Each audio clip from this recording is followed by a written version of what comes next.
ദൈവനാമത്തിന് മഹത്വം ഉണ്ടാകട്ടെ. എല്ലാവർക്കും ക്രിസ്തയേശുവിൽ സ്നേഹ വന്ദനം.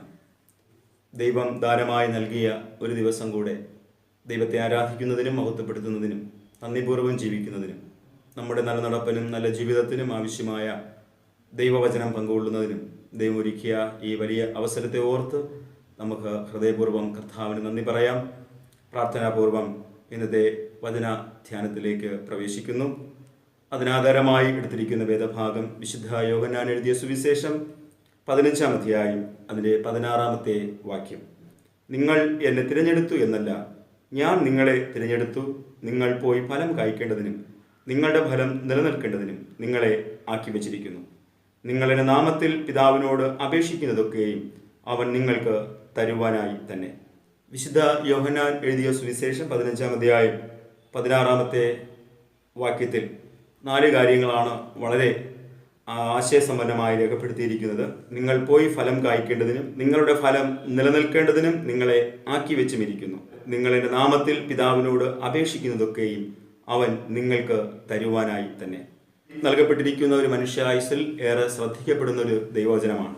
നിങ്ങൾ പോയി ഫലം കായ്ക്കേണ്ടതിനും. അപ്പോൾ ദൈവം നമ്മെ തിരഞ്ഞെടുത്തു കഴിഞ്ഞാൽ അടുത്ത നമ്മുടെ റെസ്പോൺസിബിലിറ്റി എന്ന് പറയുന്നത് ഫലം കായ്ക്കുക എന്നുള്ള ദൗത്യമാണ് നമ്മുടെ ജീവിതത്തിലുള്ളത്. അത് നല്ല ഫലമാണ്, കേടുള്ള ഫലമല്ല, കേടില്ലാത്ത ഫലമാണ് ഒരു ദൈവ പൈതലിൻ്റെ ലക്ഷ്യം എന്ന് പറയുന്നത്. വേദപുസ്തകത്തിലേക്ക് നമ്മൾ മടങ്ങി വരുമ്പോൾ വിശുദ്ധ യോഹന്നാൻ സുവിശേഷം 15-ാം അധ്യായത്തിൽ തന്നെ പറയുന്നത്, നിങ്ങൾ അധിക ഫലം കായ്ക്കേണ്ടതിന് നിങ്ങളെ ചെത്തി വെടിപ്പാക്കുന്നു. അപ്പോൾ ഫലം കായ്ക്കുവാൻ വേണ്ടി നമ്മെ ചെത്തി വെടിപ്പാക്കുകയും കായ്ക്കാത്ത കൊമ്പിനെയും നീക്കിക്കളയുന്ന ഒരു അനുഭവമാണ്. ദൈവം നമ്മെ തിരഞ്ഞെടുത്ത് വെച്ചിരിക്കുന്നത് കെയർലെസ് ആയിട്ടുള്ള ആത്മീയ ജീവിതം നയിക്കുവാനല്ല, ഞാനൊരു ക്രിസ്ത്യാനിയാണ് എന്ന് മാത്രം സമൂഹത്തിൻ്റെ മുമ്പിൽ മുദ്രകുത്തി ജീവിക്കാനല്ല. ദൈവം നമ്മെ തിരഞ്ഞെടുത്ത് ഈ ഭൂമിയിൽ തൻ്റെ മക്കളാക്കി, പ്രിയ മക്കളാക്കി നിയോഗിച്ചിരിക്കുമ്പോൾ നമ്മുടെ രണ്ടാമത്തെ റെസ്പോൺസിബിലിറ്റി എന്ന് പറയുന്നത് പോയി ഫലം കായ്ക്കുക. നമ്മൾ ആദിമാതാപിതാക്കളെ തന്നെ സൃഷ്ടിച്ച് തോട്ടത്തിൻ്റെ ഒരു മുഴുവൻ ഉത്തരവാദിത്വം ആദിമാതാപിതാക്കളെ ഏൽപ്പിച്ചു. പക്ഷേ അവരുടെ ആ അനുസരണക്കേട് നിമിത്തം കർത്താവ് അവരെ നിർമ്മിച്ചാക്കിയ തോട്ടത്തിൽ ഫലപ്രദമായ ഫലം കായ്ക്കുവാൻ അവർക്ക് സാധ്യമായില്ല എന്നുള്ളതാണ്. ശത്രു വരുത്തിയ കാര്യങ്ങളിൽ അവർ ഈടുപെട്ടതുകൊണ്ട് അവർക്ക് ആ തോട്ടത്തിനുള്ളിൽ വേല ചെയ്യുവാനോ അതിനെ പരിരക്ഷിക്കുവാനോ ശരിയായ ഫലം ക്രിസ്തുവിൽ നൽകുന്നതിനോ അവർക്ക് സാധ്യമായില്ല എന്നുള്ളതാണ്. ഒരു തേന്മാവ് ഒരിക്കൽ അനവധി മാമ്പഴങ്ങൾ ഉണ്ടാകണമേ എന്ന് വസന്തദേവനോട് പ്രാർത്ഥിച്ചു. മാമ്പഴം പൂത്തു തുടങ്ങിയപ്പോൾ കുട്ടികൾ മാവിൻ ചുവട്ടിൽ എത്തി കൊഴിയും കല്ലും ഉപയോഗിച്ച് ഏറു തുടങ്ങി. കുട്ടികളുടെ ഉപദ്രവം സഹിച്ച തേന്മാവിൽ മാമ്പഴം തീർന്നപ്പോൾ എല്ലാവരും സ്ഥലം വിട്ടു. അടുത്ത വർഷവും തേന്മാവ് വസന്തദേവനോട്, ഈ വർഷവും കനിവ് തോന്നി ധാരാളം കായ്ക്കുവാൻ എന്നെ അനുവദിക്കണമേ എന്ന് പ്രാർത്ഥിച്ചു. അപ്പോൾ വസന്തദേവൻ ചോദിച്ചു, കഴിഞ്ഞ വർഷം നീ വളരെയധികം കഷ്ടപ്പാടുകൾ സഹിച്ചല്ലോ, ഇനിയും ഈ കഷ്ടത സഹിക്കണമോ? അതിന് തേന്മാവ് ഇപ്രകാരം മറുപടി പറഞ്ഞു, അന്യരുടെ സന്തോഷമാണ് എൻ്റെ ലക്ഷ്യം. അതിന് ഏത് ത്യാഗവും സഹിക്കുവാൻ ഞാൻ തയ്യാറാണ്.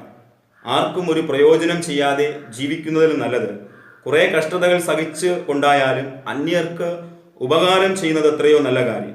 എല്ലാ വർഷവും നിന്നിൽ ധാരാളം മാമ്പഴം ഉണ്ടാകട്ടെ എന്നായിരുന്നു വസന്തദേവന്റെ മറുപടി. അപ്പോൾ മറ്റുള്ളവർക്ക് സന്തോഷം നൽകുന്നതിന് നമ്മുടെ ജീവിതം ഉതകേണ്ടതാണ്. ഗോതമ്പ് മണി വെറുതെ ഇരുന്നാൽ കുത്തിപ്പൊടിഞ്ഞു പോകും. അനേക ജീവിതങ്ങളും ആർക്കും ഒരു നന്മയും ചെയ്യാതെ ഇങ്ങനെ കുത്തിപ്പൊടിഞ്ഞു പോവുകയാണ്. അപ്പോൾ നമ്മുടെ ലക്ഷ്യമെന്ന് പറയുന്നത് നമ്മെ സൃഷ്ടിച്ച യജമാനന് ഉചിതമായ ഫലം കൊടുക്കുക. നമ്മുടെ കർത്താവ് നമ്മിൽ സന്തോഷിക്കുന്നത് ഫലം കാണുമ്പോഴാണ്. അത്തിയിൽ ഫലമില്ലാതിരുന്നപ്പോഴാണ് അത്തിയെ ശപിച്ചത്, നിന്നിൽ ഇനി ഒരിക്കലും ഫലം കാണാതെ പോകട്ടെ. കർത്താവ് ശപിക്കുന്ന ജീവിതമാകരുത് നമ്മുടെ ജീവിതം. നിന്നിൽ ഫലം നിറയട്ടെ, ഇനിയും നീ ആഴത്തിൽ വേരോടട്ടെ, നിന്നിൽ കായ്ക്കുന്നതൊക്കെയും ഇൻപമായിരിക്കട്ടെ, ഇല വാടാത്ത വൃക്ഷം പോലെ ഇരിക്കട്ടെ എന്ന് കർത്താവ് നമ്മെക്കുറിച്ച് പറയണം. അതാണ് നമ്മുടെ തിരഞ്ഞെടുപ്പ് എന്നുള്ളത് വ്യക്തമായി നമ്മൾ മനസ്സിലാക്കേണ്ടതുണ്ട്. ലൂക്കോസ് എഴുതിയ സുവിശേഷം 13-ാം അധ്യായം 1 മുതൽ പഠിക്കുമ്പോൾ അവിടെ ഒരു യജമാനൻ വൃക്ഷം നടുകയാണ്. അപ്പോൾ 3 സംവത്സരമായി ഫലം തിരിഞ്ഞു വന്നു, ഫലം കാണുന്നില്ല. ഒരു വർഷം കൂടെ നിന്നുകൊള്ളട്ടെ, മേലാൽ കായ്ച്ചില്ലെങ്കിൽ നമുക്ക് വെട്ടിക്കളയാം. അപ്പോൾ ഈ ഒരു മധ്യസ്ഥതയിലാണ് ഞാനും നിങ്ങൾ ഈ ഭൂതലത്തിൽ നിൽക്കുന്നത്. ദൈവത്തിൻ്റെ കാരുണ്യവും ദീർഘക്ഷമയുമാണ് എന്നുള്ളത് നമ്മൾ മറന്നു പോകരുത്. യെശയ്യാ പ്രവാചകന്റെ പുസ്തകം 5-ാം അധ്യായം 1 മുതലുള്ള വാക്യങ്ങൾ പഠിക്കുമ്പോൾ അവിടെ ഫലവത്തായൊരു കുന്നിൽ ഒരു ഫലമുള്ള വിശിഷ്ട മുന്തിരിവള്ളി നട്ടു, അതിന് ചക്കിട്ടു, ഗോപുരം പണിതു, ഉചിതമായിട്ടുള്ള കാര്യാദികളും ക്രമീകരണങ്ങളൊക്കെ അവിടെ ചെയ്തു കൊടുക്കുകയാണ്. ഒടുവിൽ അതിൽ നിന്ന് കിട്ടിയത് കാട്ടുമുന്തിരിങ്ങയുടെ അനുഭവമാണ്. അത് കയ്പുള്ള ഒരു മുന്തിരിങ്ങയാണ്. കർത്താവിന് ഭുജിക്കാൻ കഴിയാത്ത കയ്പുള്ളതായി തീരുക എന്നുള്ളതല്ല, കർത്താവിന് കഴിക്കാൻ കഴിയുന്ന ശ്രേഷ്ഠ ഭോജനങ്ങളായി ഞാൻ നിങ്ങൾ മാറണം. യിരെമ്യാ പ്രവാചകന്റെ പുസ്തകം 24-ാം അധ്യായം നമ്മൾ പഠിക്കുമ്പോൾ അവിടെ രാത്രി ദർശനത്തിൽ യിരെമ്യാവിന് 2 കൊട്ട അത്തിപ്പഴം കാണിച്ചു കൊടുക്കുകയാണ്. അതിൽ ഒരു കൊട്ടയിൽ നല്ല അത്തിപ്പഴം, മറ്റേ കൊട്ടയിൽ ചീത്ത അത്തിപ്പഴമാണ്. നമ്മുടെ ജീവിതത്തിൽ നമ്മൾ ചിന്തിക്കേണ്ടത്, ഞാൻ നല്ല അത്തിപ്പഴമായി തീരണമോ, നല്ല ഫലമായി തീരണമോ, ചീത്തയായ, മറ്റുള്ളവർക്ക് ഇടർച്ചയായ, നാശകരമായ, മറ്റുള്ളവർക്ക് മുറിവേൽപ്പിക്കുന്ന അത്തിപ്പഴമായി തീരണമോ? കർത്താവിന് കഴിക്കാൻ കഴിയുന്ന ഒരു ശ്രേഷ്ഠ ഭോജനമായി നമ്മുടെ ജീവിതത്തെ ഒരുക്കാൻ കഴിയുമ്പോഴാണ് നമ്മുടെ ജീവിതം ഒരു നല്ല ഫലമായി തീരുന്നത്. മൂന്നാമത്തെ ചിന്ത എന്ന് പറയുന്നത്, നിങ്ങളുടെ ഫലം നിലനിൽക്കേണ്ടതിന് നിങ്ങളെ ആക്കി വെച്ചിരിക്കുന്നു. അപ്പോൾ അവിടെ പറയുന്നത്, നിങ്ങളുടെ ഫലം നിലനിൽക്കേണ്ടതിനും നിങ്ങളെ ആക്കി വെച്ചിരിക്കുന്നു. ഇത് കായ്ച്ചാൽ മാത്രം പോരാ, ഈ ഫലം അവസാനം വരെ നിലനിൽക്കണം. കർത്താവ് ഫലം തിരിഞ്ഞു വരുമ്പോൾ, കൊള്ളാം, നന്ന് നല്ലവന് വിശ്വസ്തനെന്ന ദാസനെ എന്ന വിളിക്ക് ഓഹരിക്കാരനായി എനിക്കും നിങ്ങൾക്കും മാറണമെങ്കിൽ നമ്മുടെ ഫലം നിലനിൽക്കണം. താൽക്കാലികമായൊരു ഫലം അല്ല ദൈവം നമ്മിൽ നിന്ന് ആകെ പ്രതീക്ഷിക്കുന്നത്. നമ്മുടെ കണ്ണിനും ചിന്തയ്ക്കും ബുദ്ധിക്കും അപ്പുറമായിരിക്കുന്ന ഒരു ദൈവരാജ്യത്തെ എന്നെയും നിങ്ങളെയും കൊണ്ട് ദൈവം ശ്രേഷ്ഠമായി അലങ്കരിക്കാൻ ആഗ്രഹിക്കുന്നു. അപ്പോൾ അവിടെ കേടുള്ളത് കൊണ്ട് അലങ്കരിക്കാൻ കഴിയില്ല. കേടില്ലാത്ത, വിശുദ്ധമായ, നിഷ്കളങ്കമായ, നീതിയുള്ള, നിർമ്മലതയുള്ള ഒരു ഫലം കൊണ്ടാണ് ദൈവരാജ്യം അലങ്കരിക്കുന്നത്. അതിനനുസരിച്ച് നമ്മുടെ ജീവിതത്തെ നിലനിൽക്കാൻ, നമ്മുടെ ഫലം നിലനിർത്താനായിട്ട് നമുക്ക് കഴിയണം. അതിന് നമ്മൾ ഈ ലോകത്തിൽ നമ്മൾ ഒരുപാട് കാര്യങ്ങൾ ശ്രദ്ധിക്കേണ്ടതായിട്ടുണ്ട്. അപ്പോൾ 1 യോഹന്നാൻ എഴുതിയ സുവിശേഷം 2-ാം അധ്യായം 15 മുതൽ 17 വരെ പഠിക്കുമ്പോൾ, ലോകവും അതിൻ്റെ മോഹവും ഒഴിഞ്ഞു പോകുന്നു, ദൈവ ഇഷ്ടം ചെയ്യുന്നവൻ എന്നേക്കും നിലനിൽക്കുന്നു.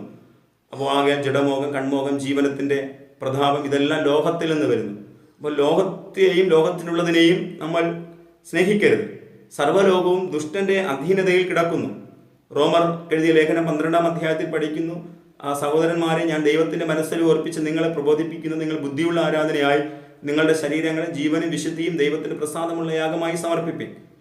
ഈ ലോകത്തിന് അനുരൂപരാകാതെ നല്ലതും പൂർണ്ണതുമായി ദൈവഹിതം തിരിച്ചറിഞ്ഞ് മനസ്സ് പുതുക്കി രൂപാന്തരപ്പെടുവിൻ. അപ്പം നമ്മുടെ ഫലം നിലനിൽക്കണമെങ്കിൽ ഈ ലോകവുമായിട്ടുള്ള ലൗകികമായിട്ടുള്ള ഇടുകിച്ചേരൽ നമുക്കുണ്ടാകരുത്. നമ്മുടെ ശരീരത്തെ വിശുദ്ധിയോടെ നമുക്ക് സൂക്ഷിപ്പാൻ കഴിയണം. അത് വചനത്താൽ കാഴ്ച ഫലമാണ്, പരിശുദ്ധാത്മാവിനാൽ കാഴ്ച ഫലമാണ്, പ്രാർത്ഥനയാൽ കാഴ്ച ഫലമാണ്, വിശ്വാസത്താൽ കായ്പിച്ച ഫലമാണ്, സത്യത്താൽ നമ്മൾ നേടിയെടുത്ത ഫലമാണ്, നീതിയാൽ നേടിയെടുത്ത ഫലമാണ്, നിഷ്കളങ്കതയാൽ നേടിയെടുത്ത ഫലമാണ്, ദൈവഭക്തിയിൽ നേടിയെടുത്ത ഫലമാണ്. അപ്പോൾ അങ്ങനെയുള്ള ഫലത്തിനാണ് ആയുസ് മുഴുവനും നിലനിൽക്കാനായിട്ട് കഴിയുന്നത്. അതിൽ ലവലേശം പോലും ഒരു ഇടിവ് നമ്മുടെ ജീവിതത്തിൽ സംഭവിക്കരുത്. എങ്ങനെ നമുക്ക് ആ ഫലത്തെ നിലനിർത്താം എന്നുള്ളത് എഫേസ്യർ 3-ാം അധ്യായത്തിൽ പഠിപ്പിക്കുന്നത്, സത്യമായത്, ഘനമായത്, നീതിയായത്, നിർമ്മലമായത്, സൽകീർത്തിയായതെല്ലാം ഈ ഫലത്തിന് ആധാരമാണ്. ഇത് നമ്മൾ മുറുകെ പിടിക്കണം. മുറുകെ പിടിക്കുമ്പോഴാണ് നമ്മുടെ ഫലം സ്ഥിരതയുള്ള ഫലമായിട്ട് നിലനിർത്തിപ്പോരുവാനായിട്ട് നമുക്ക് കഴിയുന്നത്. എഫേസ്യ ലേഖനം 6-ാം അധ്യായത്തിലേക്ക് നമ്മൾ വരുമ്പോൾ പൗലോസ് പറയുന്നത് എങ്ങനെയാണ്?